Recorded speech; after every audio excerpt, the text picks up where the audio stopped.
तो आम्ही इन्व्हेस्ट यापुढे नाही करणार, पहिला मुद्दा. दुसरा की ही एंट्रीची वेळ आहे, कारण सगळे काजू बदाम पिस्ते तुम्हाला अगदी कांदे बटाट्याच्या भावात मिळत आहेत, तर मग आपण आणखी इन्व्हेस्ट करावेत, हा दुसरा मुद्दा. आणि तिसरा मुद्दा, सरळ आहे तिकडे लॉस बुक करा आणि पैसे काढून घ्या. तर या तिन्ही सिनारियोजकडे आपण कसं बघाल रचना? सगळ्यात पहिल्यांदा म्हणजे SIP आता पॉज कराव्या का, तर अजिबात नाही. कारण जो व्यक्ती 26,000ची लेवल असताना सुद्धा खुशी खुशी SIPs करत होता, त्यांनी 21,000ला SIP किंवा 22,000ला SIPs थांबवाव्या, त्याच्या मागचं लॉजिकच नाही पटू शकत. की ज्याला असं वाटतं की 26 वर नाही 30 वर जाईल म्हणून तो 26ला SIP करत होता, 26,000 मार्केट असताना, तर मग आता 22,000 असताना का बरं SIPs थांबवाव्या? त्याला काही लॉजिकच नाही. सो SIPs 100% चालू ठेवला पाहिजेत. मी पण माझी एकही SIP आता बंद नाही केलेली आहे. त्याला एक खूप छान वाक्य मी ऐकलं होतं की अच्छा भाव और अच्छा भाव एक साथ कभी नहीं मिल सकता.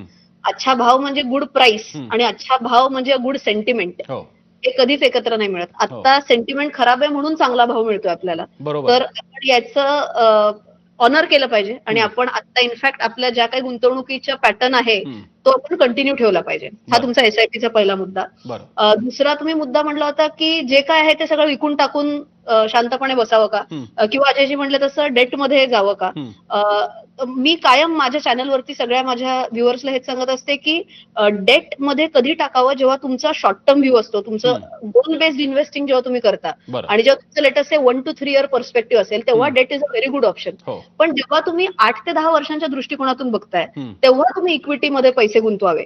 तर आजही जर तुमचं 8 ते 10 वर्ष जर टाइम फ्रेम असेल की मला हे जे काय पैसे गुंतवलेत मी, ते मला 8 वर्षांनी लागणार आहेत, 10 वर्षात, तर मग आता लॉस बुक करून काय करणार आहात तुम्ही? तर आयडियली काहीच नाही.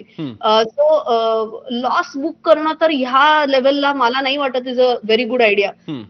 डेट डेफिनेटली एक चांगलं ऑप्शन असू शकतं, but not after booking loss. तुमच्याकडे सरप्लस फंड असतील तर मे बी शॉर्ट टर्म साठी एखादा व्यक्ती विचार करू शकतो, बट नॉट बुकिंग लॉस. आणि तिसरा काय होता तुमचा प्रश्न?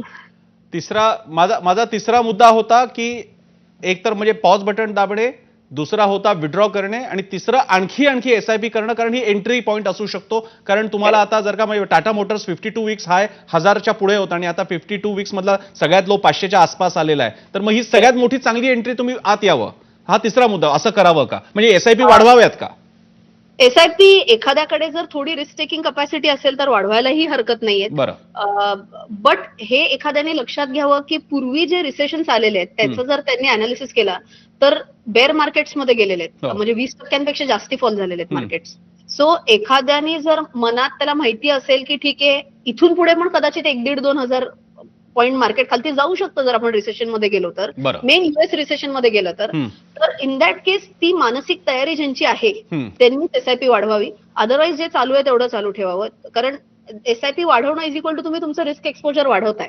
सो ज्याची रात्रीची झोप उडणार नाही एक्स्ट्रा SIP करून, त्यांनी SIP एक्स्ट्रा करायला हरकत नाही. बरं, मी अजय वाळीमेंकडे जाईन. थोडासा अकॅडमिक होईल पण हा मुद्दा महत्वाचा आहे. अजयजी, तुम्ही मगाशी म्हणालात की मंदीचं सायकल पूर्वीपासून चालत आलेलं आहे. 1930ची US होती, त्याच्यानंतर दुसरं महायुद्ध, त्यानंतर आपण येतो भारतामध्ये, त्याच्यानंतर जी ताजी लगेच आठवणार आहे 21व्या शतकातलं ती म्हणजे 2007ची मंदी, सबप्राईम क्रायसिस झाला होता.